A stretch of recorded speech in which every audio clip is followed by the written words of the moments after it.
So today, this card, when I see this card, boy, do I have a message for you.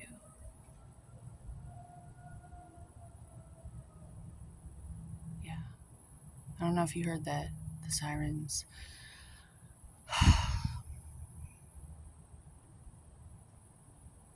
There's so many things I see in this, and the cups is the last thing that I notice. And that says a lot to me. It also says 3 generations of women, all the different generations of women. The grandmother in the red, the granddaughter with the yellow over the white, with the flowers in her hand, and the mom, the bridge in between with the white, the bride, is what she's standing out today to be. The one in the white looks like you, even if you're a male. Today it said the Statue of Liberty, and she's looking at us. And the Statue of Liberty stands for liberty, but it also reminds us of independence.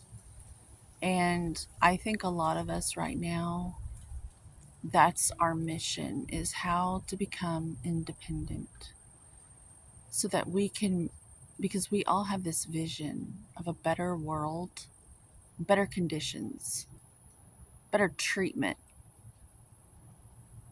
And we all know better treatment in theory because of what we've all been through in our own unique circumstances,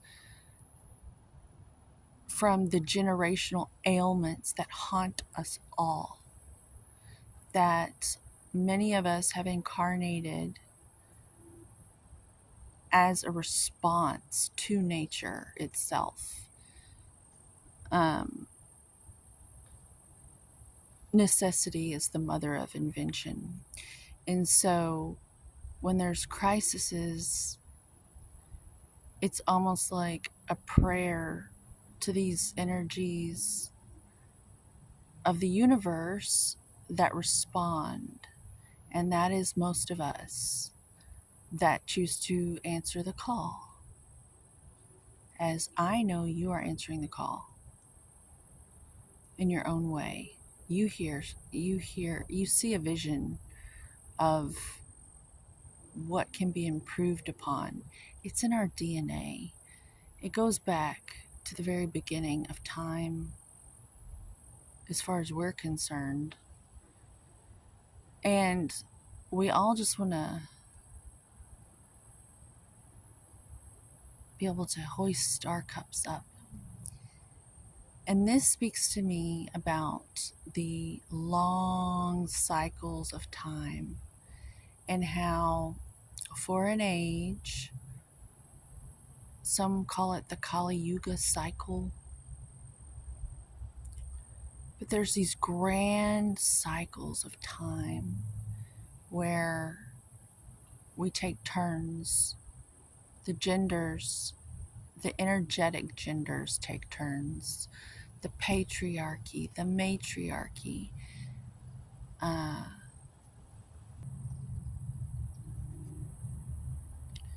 Right now, we are entering the woman and the matriarchy had to be put in its place for a very, very long time, because the matriarchy got out of it needed to cut back. So the patriarchy began, and so now we're at the point where the patriarchy is going to have to take its little seat, its little breather, and we're coming out of that. The thing is, the masculine is in everyone and everything, especially us women. And so when I see this cup today, I see that I never see the cups, because the women don't even know that they are cups. They've been cups. and they've been holding on to so much for so long, for so many people, trying to make all this work, that we're just now getting into a point where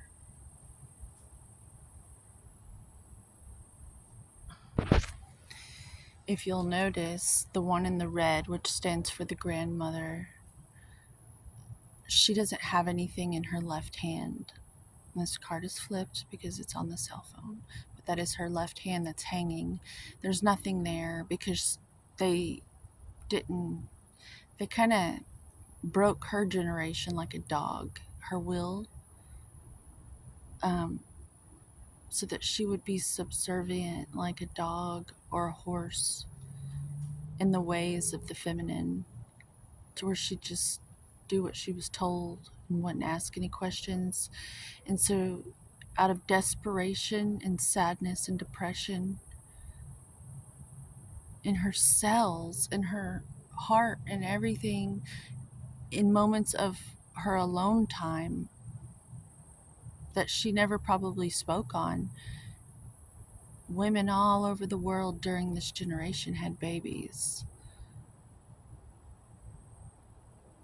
It was like a comfort or something.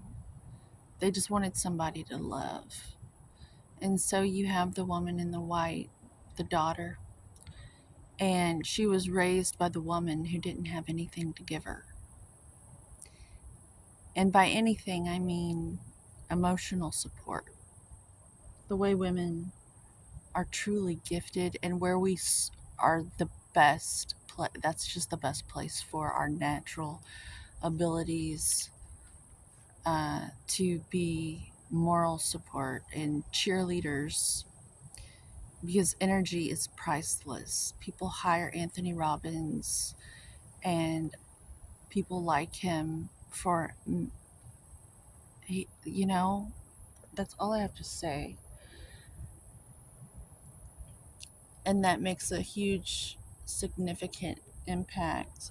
Just mentioning his name, everyone knows.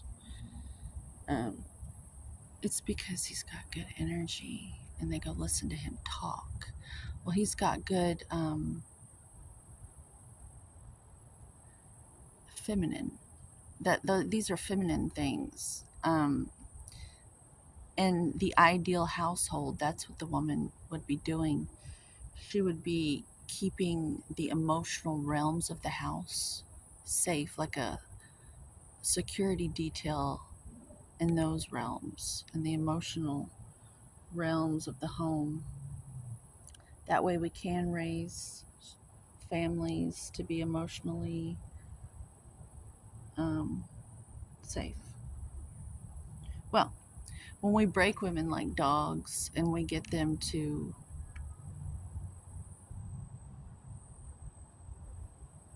lose their value in society,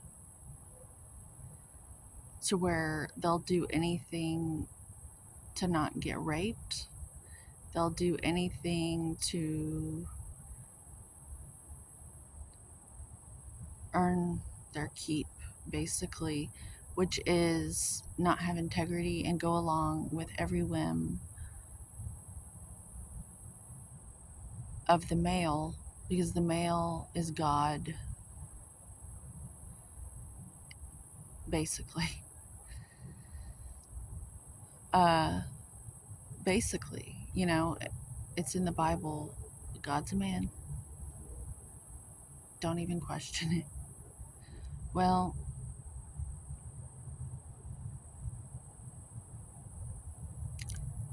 we're learning that there's another part altogether, and we're coming out of that right now.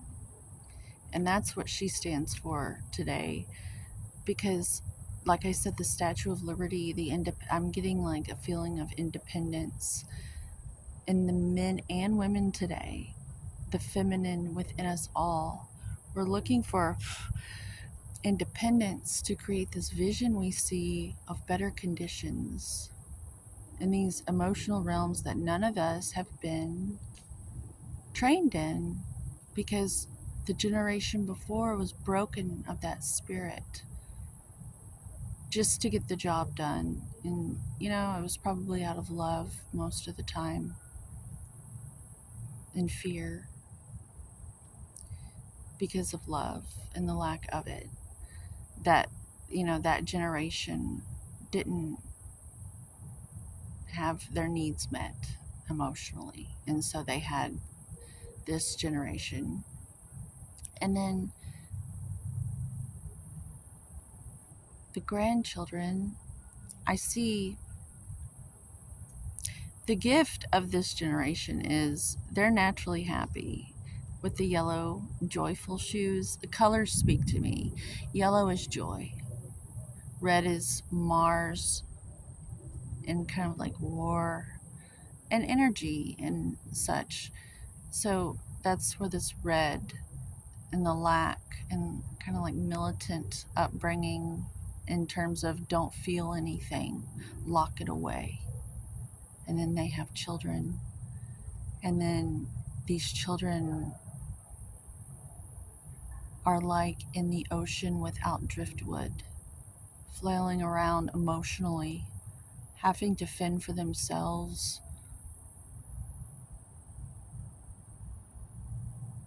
And then they have children, but they see it oh so clearly because they didn't have it. And so when they go to raise their child,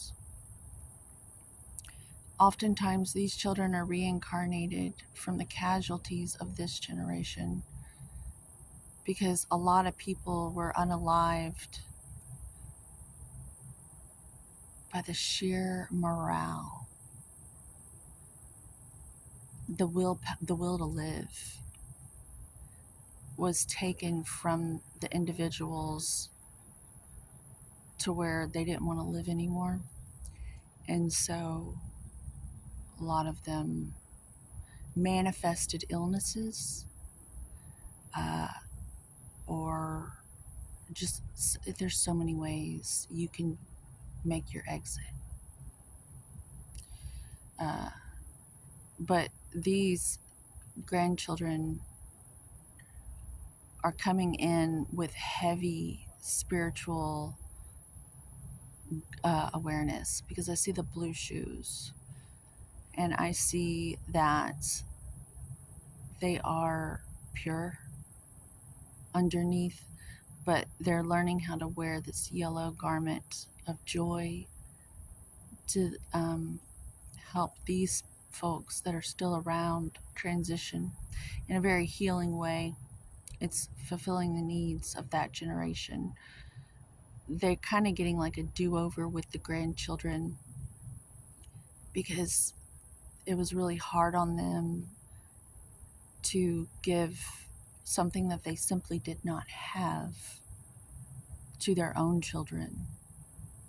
And they might carry a lot of guilt and shame for the way they behaved out of necessity because they simply weren't equipped to deal with their emotions. It was whipped out of them, beaten out of them, because it just wasn't,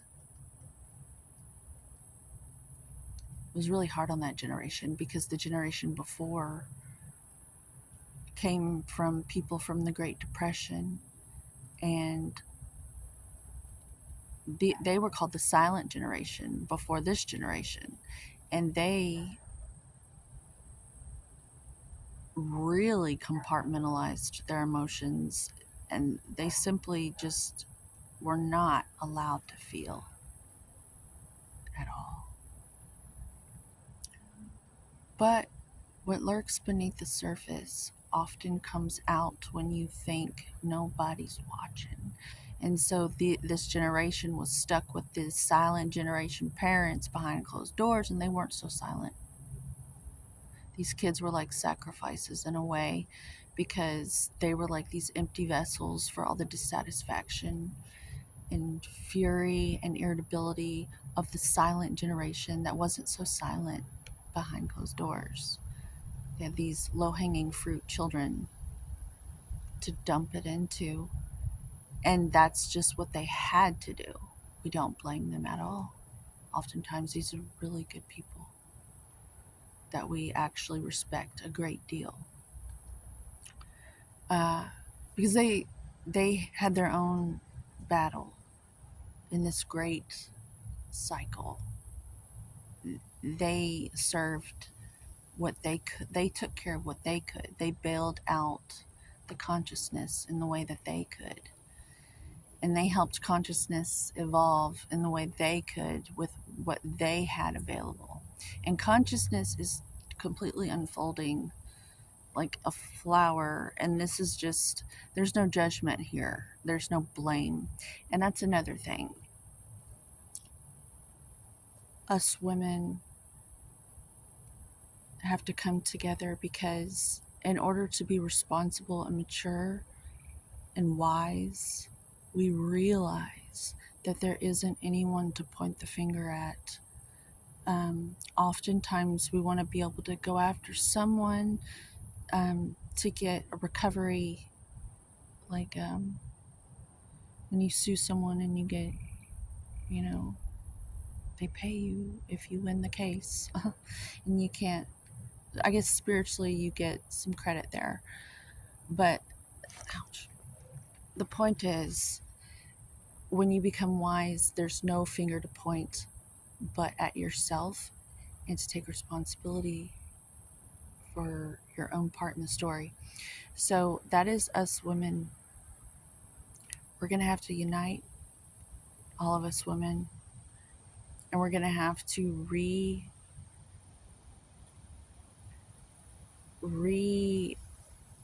repair grandmother wisdom, and sing about it, talk about it. The grandmother wisdom, I call it grandmaster. You don't have to be a more like, I'm not talking about women who've given birth and then their children give birth. I'm talking about grandmother, mother nature, grandmaster, like a 33-degree Masonic Mason, a grand master, a grandmother wisdom. And it's available to us all, male or female, in the internal realms. And it's coming out a little bit in each of us. And I'm just doing my part to speak on it, because I see it, I'm aware of it. And I'm a willing participant to allow it to utilize my voice to speak on it, and to give you courage, because you're going to need to talk about it too. So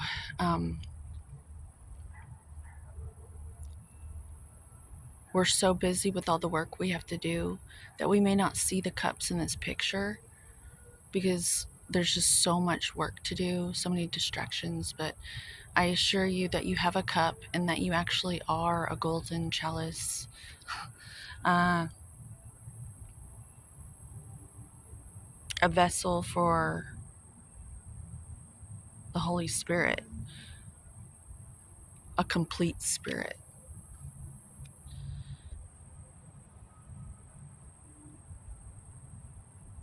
to hold the line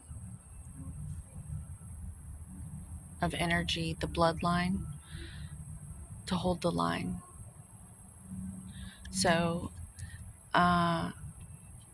hopefully this meant something to someone.